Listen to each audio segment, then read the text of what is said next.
हाथरस घटना का ये मामला अब सुप्रीम कोर्ट पहुंचा है। जनहित याचिका दायर की गई है। सुप्रीम कोर्ट की निगरानी में जांच की मांग की गई है। रिटायर्ड जज की निगरानी में जांच की मांग की गई है। बेहद गंभीर विषय, बेहद बड़ा मामला, बड़ी घटना, हृदय विदारक घटना है ये। अब सुप्रीम कोर्ट पहुंचा है हाथरस का ये मामला। जनहित याचिका दायर की गई, लगाई गई। सुप्रीम कोर्ट की निगरानी में जांच की मांग हुई है। रिटायर्ड जज की निगरानी में जांच की मांग की गई है। वहीं हाथरस भगदड़ मामले में एफआईआर दर्ज हो गई है। पुलिस ने 22 लोगों पर एफआईआर दर्ज की है। एफआईआर में भोले बाबा का नाम नहीं है। मुख्य सेवादार पर एफआईआर दर्ज हुई है। अन्य सेवादारों पर भी एफआईआर दर्ज हुई है। आयोजकों पर भी एफआईआर दर्ज हुई। तो हाथरस भगदड़ मामले में एफआईआर दर्ज हुई। पुलिस ने 22 लोगों पर एफआईआर दर्ज की है। एफआईआर में भोले बाबा का नाम नहीं है। मुख्य सेवादार पर एफआईआर दर्ज हुई। अन्य सेवादारों पर भी एफआईआर दर्ज हुई है। आयोजकों पर भी एफआईआर दर्ज हुई है। अधिक जानकारी के लिए हम सीधे आपको लिए चलेंगे। हमारे सहयोगी आदर्श सिंह जुड़ गए हैं हमारे साथ लाइव। आदर्श, क्या कुछ और अपडेट है? पुलिस की जांच कहां तक पहुंची है? कई लोगों पर एफआईआर तो हो गई है, लेकिन बेहद बड़ा और गंभीर विषय जो कि अब सुप्रीम कोर्ट तक पहुंचा है। देखिए, बिल्कुल निश्चित तौर पर सुमित, इसमें 22 लोगों के ऊपर एफआईआर दर्ज हुई है और इसके साथ ही साथ जो बाबा हैं उसको हाउस अरेस्ट किया गया है। बताया जा रहा है कि मैनपुरी में पुलिस की भारी टुकड़ी जो है वहां पर पहुंची हुई है। हाउस अरेस्ट किया हुआ है बाबा को। माना जा रहा है कि जैसे ही मामला शांत होगा उसके बाद एफआईआर में बाबा का भी नाम जोड़ा जा सकता है, क्योंकि अभी मामला बेहद संवेदनशील है। ऐसे में तमाम भक्त जो हैं वो भी नाराज़ हैं और ऐसी स्थिति में अगर बाबा के ऊपर एफआईआर दर्ज हो तो कहीं लॉ एंड ऑर्डर न बिगड़े, इस वजह से अभी फिलहाल रोक कर रखा गया। लेकिन जो सूत्र हमारे बता रहे हैं उसके मुताबिक आने वाले कुछ दिनों में बाबा के ऊपर भी एफआईआर दर्ज होगी और निश्चित तौर पर अभी भी राहत और बचाव का कार्य जो है चल रहा है। मुख्यमंत्री योगी आदित्यनाथ की जो सिक्योरिटी है वो हॉस्पिटल पहुंच गई है। माना जा रहा है 11 बजे करीब वहां पर पहुंचेंगे, लेकिन जिस तरीके से मौसम लखनऊ में ख़राब है, लगातार बारिश हो रही है, उसकी वजह से बहुत मुश्किल है कि उस समय पर पहुंच पाएं। लेकिन इतना ज़रूर है कि तमाम जो आला अधिकारी हैं वो मौके पर रहें। राहत और बचाव कार्य लगातार चल रहा है। इसके साथ ही साथ आसपास के अस्पताल, चाहे हम आगरा की बात करें, मैनपुरी की बात करें, एटा, अलीगढ़, आसपास जितने भी ज़िले हैं वहाँ के अस्पतालों में भी लगातार जो शव हैं वो पहुँच रहे हैं पोस्टमार्टम के लिए और साथ ही साथ इसके जो घायल हैं उनका भी उपचार आसपास के ज़िलों में किया जा रहा है। सुमित, 130 से ज्यादा लोगों की मौत की खबर है आदर्श, और जैसा कि हम इस खबर पर अपडेट ले रहे थे पहले भी, लगातार मौतों की संख्या बढ़ रही थी। अभी हम बात कर रहे हैं तो क्या आने वाले समय में मौतों का आंकड़ा और भी बढ़ सकता है आदर्श? क्योंकि जो घटना थी बेहद भयानक मंजर हमने देखा है। अस्पतालों के बाहर किस तरीके से शव पड़े हुए थे, घटनास्थल पर भी भयंकर मंजर हमने देखा। मतलब कहने का मतलब यह है कि क्या मौतों का आंकड़ा बढ़ेगा आदर्श?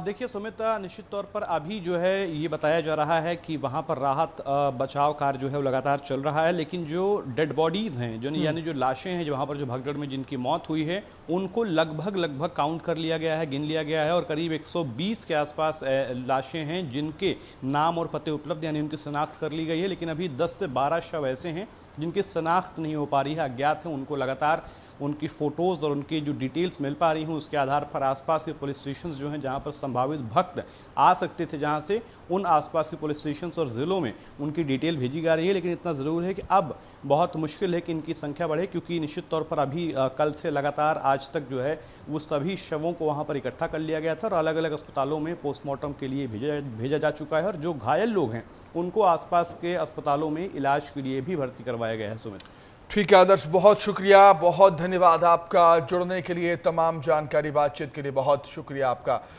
आगे बढ़ते हैं। अब एक तरफ हाथरस में लाशों के ढेर में अपनों को तलाश रहे हैं, अपनों के खोने पर बिलख रहे हैं, रो रहे हैं, पर कुछ लोग ऐसे हैं जो इस हादसे के लिए बाबा को दोषी नहीं मानते।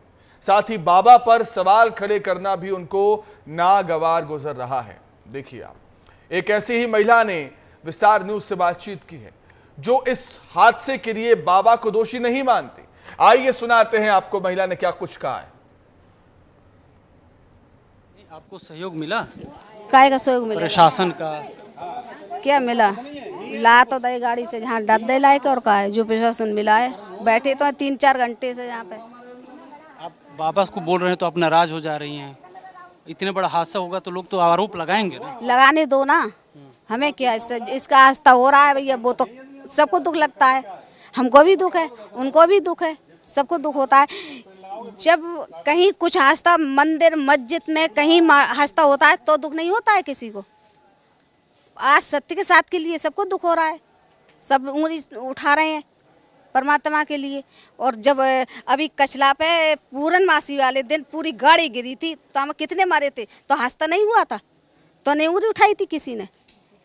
देख सकते हैं कि पीड़ा के बीच में एक मान्यताओं को लेकर के कॉन्फ्लिक्ट भी है। एक जहाँ पे ये माता जी हैं, ये समागम में हिस्सा लेती थी, बढ़ चढ़ के हिस्सा लेती थी, अपनी बेटी को भी गंवा दिया है, लेकिन इन्हें अगर बाबा पे सवाल उठाया जा रहा है तो इनको कष्ट भी पहुँच रहा है और दुख भी पहुँच रहा है। दूसरी तरफ वो हैं जिन्होंने अपनी माँ को खोया हुआ है। इनका कहना है कि इनकी माँ को गाँव के संगत में औरतें ले करके गईं और ये पीड़ा इनके गुजर रही है और इस चीज़ से वो जो बाबा की कार्य पद्धति उससे इत्तेफाक नहीं रखती हैं।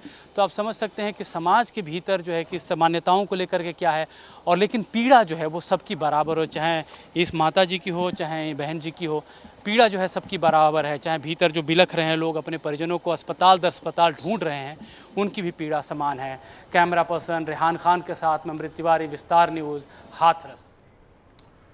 हाथरस के सिविल अस्पताल में शवों का ढेर लगा था, हर कोई परेशान है, जो लापता है उनको ढूंढा जा रहा है। विस्तार न्यूज़ ने अस्पताल का भी हाल जाना था, दिखाते हैं आपको। हम हाथरस जिला अस्पताल में हैं जहां पे मृतकों के शव लाए गए हैं, रखे गए हैं। हम आपको दिखाएंगे कि अंदर का मंजर कैसा है। आप देख सकते हैं कि पुलिस प्रशासन यहां पे मौजूद है और इनके जो परिजन हैं वो यहां पे हैं। रोना बिलखना भी सुनाई दे रहा है, चूँकि आप ये देख सकते हैं यहाँ पे बर्फ़ की सिल्लियों पे जो है जो मृतक हैं, इस हादसे के शिकार हुए हैं, उनको यहाँ पे लिटाया गया है।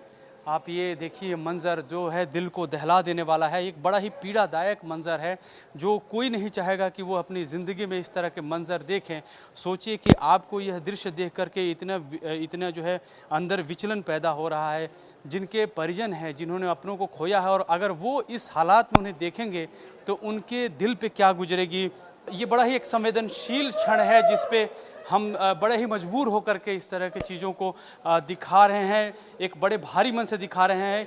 दरअसल ये मंज़र भी दिखाना बनता है कि किस तरह से ये हादसा हुआ है। ये छोटा सा बच्चा देखिए, अभी इसने दुनिया भी नहीं देखी है, इसको अभी देखना बाकी था। इसे अपने स्कूल जाना था, दोस्त बनाने थे, बहुत सारे रिश्ते निभाने थे, उनको जीना था, माँ के गोद को जीना था, लेकिन देखिए बच्चा जो है वो इस हादसे का इस तरह से शिकार हुआ है। तो ये घटना ज़रूर ये आपको विचलित कर सकती है, लेकिन अब देखिए तबाही का ये मंज़र ये इस तरह से है। आप जो है निश्चित रूप से विचलित होंगे इस चीज़ों को देखकर, लेकिन हमारी ये प्रतिबद्धता है, विस्तार न्यूज़ की प्रतिबद्धता है कि वो हर मंज़र से आपको रूबरू कराए। यहाँ तो सैकड़ों के तादाद में जिंदगियां ख़त्म हुई हैं। एक एक व्यक्ति जो दुनिया से गुजरा है, इस स्टैम्पेड, इस भागदौड़ का जो इस शिकार हुआ है, उसके घर वालों के ऊपर सोचिए क्या एक एक सदस्य की उससे एक मेमोरी जुड़ी होगी, एक कुछ यादें होंगी, अपनी भावनाएं होंगी। वो सब तलाश रहा होगा, वो खोज रहा होगा कि काश वो मिल जाए। बच्चा है तो मैं उसे छाती से लगा लूं, आज मुझसे पूछे कि कल मैं स्कूल नहीं जाना चाहता हूं। आज उसका बाप होगा तो कहेगा कि मेरे लिए दवाई लेकर के आ जाओ। लेकिन ये कोई घटनाएं, ये सारी चीज़ें नहीं मिलेंगी। और ये एक चीज़ के चलते चलती है कि इसका जिम्मेदार कौन है। जिम्मेदारी तय होनी चाहिए, प्रशासनिक स्तर पर होनी चाहिए, सरकार स्तर पर होनी चाहिए। हालांकि लखनऊ से फरमान आया है कि इसकी जांच कराई जाएगी, निष्पक्ष जांच कराई जाएगी, और हम भी चाहते हैं कि जांच हो, क्योंकि जिन्होंने अपनों को खोया है उन्हें तो न्याय मिलनी चाहिए। न्याय कानूनी होगी, ये नहीं कह सकता उनके संवेदनाओं के साथ न्याय होगी, लेकिन कानूनी ही सही न्याय होनी चाहिए। कैमरा पर्सन रेहान खान के साथ मैं अमृत तिवारी, विस्तार न्यूज़, हाथरस जिला अस्पताल। बहुत ही भयंकर मंजर था जिला अस्पताल में, जिस तरीके से अमृत ने दिखाया, हृदय को झकझोर देने वाली घटना। मंत्री असीम अरुण हाथरस के जिला अस्पताल पहुंचे थे और यहां पर घायलों से मुलाकात की। मंत्री असीम अरुण का कहना है कि किसी को भी बख्शा नहीं जाएगा जो भी दोषी होगा। मेरे साथ है यूपी सरकार के मंत्री असीम अरुण जी। सर, अभी जो ये घटना इतनी बड़ी हुई है, रात के 2:30 बज चुके हैं और आप यहाँ पे अस्पताल हाथरस पहुँचे हुए हैं। लोगों को परेशानी ये आ रही है, जो मृतकों के परिजन हैं उनको अपने परिजनों के शव ढूंढने में वो एक अस्पताल से दूसरे अस्पताल का चक्कर लगा रहे हैं। हमने उनसे बातचीत भी की है। उनकी इस परेशानी को दूर करने के लिए आपकी सरकार क्या कर रही है? बिल्कुल, लगभग ऐसे 20 अभी शव हैं जिनको हम परिवार से कनेक्ट नहीं कर पाए हैं। इसके लिए 20 शवों की फ़ोटोग्राफ्स हमने तीनों जगह से मंगा ली हैं और जहाँ जहाँ पे हमारे पुलिसकर्मी हैं हमने उनको वो फ़ोटोग्राफ्स दे दी हैं, जिससे कि उस फ़ोटो को देख करके जो परिजन अपने घर वालों को ढूंढते हुए आ रहे हैं, हम उनकी मदद कर पा रहे हैं। अब ये सवाल उठ रहा है कि जिम्मेदार कौन है? क्या वो बाबा जिम्मेदार है या फिर प्रशासनिक अमले को आप लोग जिम्मेदार मान रहे हैं? इसको लेकर के क्या कार्रवाई चल रही है? प्राइमा फेसी क्या है इस केस की आप देख रहे हैं? जिम्मेदार कौन है, इसके लिए एक FIR दर्ज की गई है थाना सिकंदराव पे, जिसका इन्वेस्टिगेशन शुरू कर दिया गया है। प्रशासनिक दृष्टिकोण से क्या व्यवस्थाएं थी, क्या होनी चाहिए थी या नहीं थी, इसके लिए ADG जोन आगरा की अध्यक्षता में एक समिति का गठन किया है मुख्यमंत्री जी ने। दोनों ही ने अपनी इन्वेस्टिगेशन, अपनी जांच शुरू कर दी है। ये प्रश्न ही नहीं उठता कि इसमें किसी को बख्शा जाएगा, बल्कि जिसकी गलती है, चाहे प्रशासनिक अधिकारी हों, चाहे आयोजक हों, जिसकी गलती है उनको भरपूर दंड दिया जाएगा, जिससे उनको सज़ा भी मिले और साथ साथ भविष्य में ऐसी घटना ना हो। इसके लिए अपने प्रक्रियाओं को हम लोग और मजबूत करें। बाबा कहाँ है, इसके बारे में सवाल उठ रहे हैं कि वो कहाँ पे हैं? अगर उनके खिलाफ जब तक पुलिस जांच में बैठे, क्या वो फरार हो जाए? इसके बारे में पॉइंट है कोई आप लोगों की, वो कहाँ पे हैं अभी, या आप लोगों ने हिरासत में ले लिया है? जी, ये पुलिस ने इन्वेस्टिगेशन अपना शुरू कर दिया है और मेरी इस समय चिंता है घायलों को सही से अटेंड किया जाए, मृतक परिवारों को सही से अटेंड किया जाए। एक टीम इन्वेस्टिगेशन कर रही है, मैं उसको रिव्यू करूंगा तो मुझे मालूम हो जाएगा कि क्या स्थिति। अभी उनको इन्वेस्टिगेशन करने के लिए मैंने मुख्यमंत्री जी की तरफ से क्या इंस्ट्रक्शन है? वो कब पहुंच रहे हैं यहाँ पे? मुख्यमंत्री जी कल हाथरस पहुंच रहे हैं। अभी उनका कार्यक्रम बस आने वाला है, तो हमें एग्जैक्ट टाइम मालूम हो जाएगा। मुख्यमंत्री जी ने इसको बहुत संवेदनशीलता से लिया है, तभी उन्होंने मुझको और 2 और मंत्रियों को और सभी अधिकारियों को भेजा है। हम लोग यहाँ पे कैंप कर रहे हैं, व्यवस्थाओं को मजबूत कर रहे हैं। आखिरी सवाल है, लोग यहाँ पे जो हम लोग मिले, बात किए, पीड़ितों से बात किए, वो LIU को गलती ठहरा रहे हैं। आप मानते हैं? आप पुलिस विभाग में भी बड़े दिनों तक रहे हैं, आप बड़े जिम्मेदार पद पर रहे हैं। जांच का विषय निश्चित रूप से ये है कि कितने लोगों की अनुमति मांगी गई, कितनी की अनुमति दी गई, कितने लोग वाकई में थे और उसके लिए जो प्रबंध होने चाहिए वो थे कि नहीं थे, वरना ये घटना क्यों होती। इसमें किस एजेंसी का क्या दोष है, ADG जोन आगरा की अध्यक्षता में एक समिति का गठन किया गया है, वो इसमें अविलंब अपनी रिपोर्ट देगी, उसके आधार पर हम लोग कार्रवाई करेंगे। आखिरी सवाल है कि उत्तर प्रदेश में कई सारे धार्मिक आयोजन होते रहते हैं और पहले भी हमने देखा है कि इतिहास में इस तरह की घटनाएं होती रही हैं। कृपालु महाराज की घटना थी, प्रयागराज में थी। इस तरह से निपटने के लिए क्या अभी कोई प्लान ऑफ एक्शन तैयार हो रहा है आप लोगों की तरफ से? हर घटना से हम सबक लेते हैं और अपने स्टैंडर्ड ऑपरेटिंग प्रोसीजर्स को हम लोग और ताकत दे रहे हैं, जिससे कि कितनी भीड़ है उसके लिए क्या प्रबंध होने चाहिए, ये चीज़ और स्पष्ट होगी और उसको और ताकत के साथ हम लोग लागू करेंगे। थैंक यू सर से बात करने के। तो ये थे असीम अरुण, जो यूपी सरकार में मंत्री हैं। उन्होंने बताया है कि उनकी प्रायोरिटी जो है अभी वो मृतकों के परिजनों तक, शवों को उनके घरों तक पहुंचाना, जो घायल हैं उन्हें इलाज मुहैया कराना। और कल मुख्यमंत्री यहाँ पहुँच रहे हैं, वो जवाबदेही बनेगी, वो पूरी इस मामले का जायजा लेंगे और साथ ही साथ इसका इन्वेस्टिगेशन जो है वो चल रहा है। सरकार में मंत्री असीम अरुण का कहना है कि जो भी इस मामले में कार्रवाई होगी और जो भी जिम्मेदार शख्स इस घटना के लिए होंगे उनके खिलाफ कड़ी कार्रवाई की जाएगी, किसी को बख्शा नहीं जाएगा। कैमरा पर्सन रेहान खान के साथ मैं अमृत तिवारी, विस्तार न्यूज़, हाथरस। वहीं हाथरस में हुए हादसे को लेकर CM योगी आदित्यनाथ का क्या कुछ कहना है, वो भी आपको सुनवाते हैं। घटना को देखते हुए प्रदेश के मुख्य सचिव और DGP वहीं पर कैंप कर रहे हैं। राज्य सरकार इस पूरी घटना की तह में जाएगा, ये हादसा है या साजिश, यह भी हम इसकी तह में जाकर के इसको देखेंगे। इस प्रकार की घटना पर पीड़ितों के प्रति संवेदना व्यक्त करने की बजाय राजनीति करना यह अत्यंत दुर्भाग्यपूर्ण है और निंदनीय भी। और वहीं इस हादसे पर मुख्य सचिव मनोज कुमार को भी सुन लेते हैं, क्या कुछ कह रहे हैं वो। ये घटना बहुत ही दुखद और हृदय विदारक है। इसमें शासन और प्रशासन की पूरी संवेदनाएं जो मृतक हैं उनके परिजन के साथ हैं। हम लोग यहाँ पर माननीय मुख्यमंत्री जी ने निर्देशित किया और वो हर पल की खबर को मॉनिटर कर रहे हैं। यहाँ पे हमारी पहली प्राथमिकता है कि जो लोग घायल हैं उनको सही और अच्छी तरह से उपचार मिल सके और जो मृतक हैं उनका पोस्टमार्टम और उसके बाद जो भी व्यवस्था करनी है वो करने के बाद उनके परिजनों को सौंपते हुए उनके घर तक पहुंचाया जाए। यूपी के हाथरस की बात हो रही है यहाँ पर, जहां पर एक सत्संग में मौत का तांडव हमें देखने को मिला था। ये देखिए तस्वीरें आपको डराएंगी, विचलित कर देंगी। लाशों का ढेर अस्पतालों में लगा हुआ है। लोग किस तरीके से रो रहे हैं, बिलख रहे हैं, अपनों को खोज रहे हैं। यूपी के हाथरस में भोले बाबा के सत्संग के बाद हुई भगदड़ में करीब 130 से ज्यादा लोगों की जान चली गई। 4 दिनों अलीगढ़, हाथरस, एटा और आगरा में रात भर शवों का पोस्टमार्टम हुआ है। रात भर परिजन अपनों की लाशों को लेकर इधर उधर भटक रहे थे। प्रशासन ने अब तक 130 लोगों की मौत की पुष्टि की है।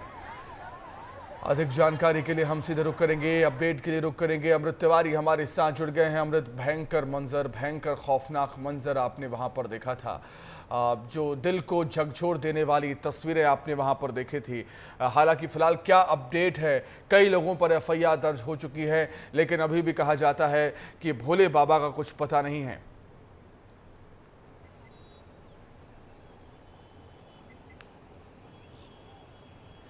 जी बिल्कुल। अब जब हम लोगों से बात कर रहे हैं, पीड़ितों से भी हमने कुछ बात की, तो वो भी इसी बात को लेकर के आशंका जता रहे हैं कि कार्रवाई को लेकर के जो पुलिस कर रही है उससे वो संतुष्ट को हम बता देना चाहते हैं कि ये वही जगह है जहां पे ये हादसा पेश आया है। और यहाँ पे जो है अभी लगातार बारिश भी हो रही थी। ये यहाँ से गेट था जहाँ से एंट्रेंस थी, यहाँ से जाने के लिए मैं चाहूँगा हमारे कैमरा पर्सन पहले दिखाएं कि पीछे जो है किस तरह से यहाँ पे एक हाईवे है और हाईवे से लोगों का उतरने का सिलसिला यहीं से शुरू होता था।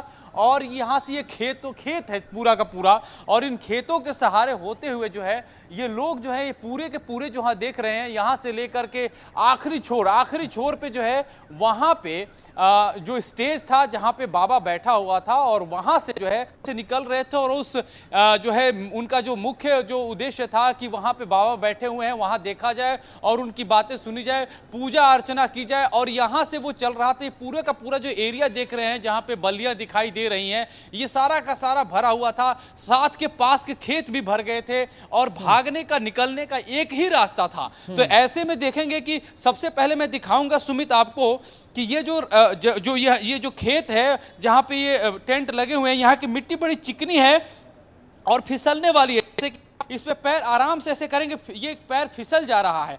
यानी कि इस पे चलना, दौड़ना, भागना बड़ा ही मुश्किल काम है। और ये जब समागम चल रहा था उस दौरान भी यहाँ की जमीन जो है वो गीली थी और ये चिकनी मिट्टी होने के चलते यहाँ पे फिसलन लगातार बनी हुई थी। तो बहुत सारे लोग, जब ये कहा जा रहा है कि बाबा जब चल रहा था तो उसके पीछे लोग घुसे और पैर की धूल लेने के लिए आगे चपेट में फिसल करके आए और गिर गए। दूसरे के नीचे लोग दबे रहे, जिसके बाद ये हादसा पेश आया। और जैसा कि हमने रात में अलग अलग अस्पतालों में हमने घूम करके दिखाया कि किस तरह से पूरे रात भर परिजन अपने प्रियजनों के लिए, परिजनों के शवों को लेकर के वो भागते रहे, तड़पते रहे कि वो मिल जाएं। हम थोड़ा और आगे दिखाना चाहेंगे। बारिश भी थोड़ी यहाँ पे स्टार्ट हो चुकी है और दिखाएंगे कि यहाँ पे आयोजन में किस किस तरह की चीज़ें थी।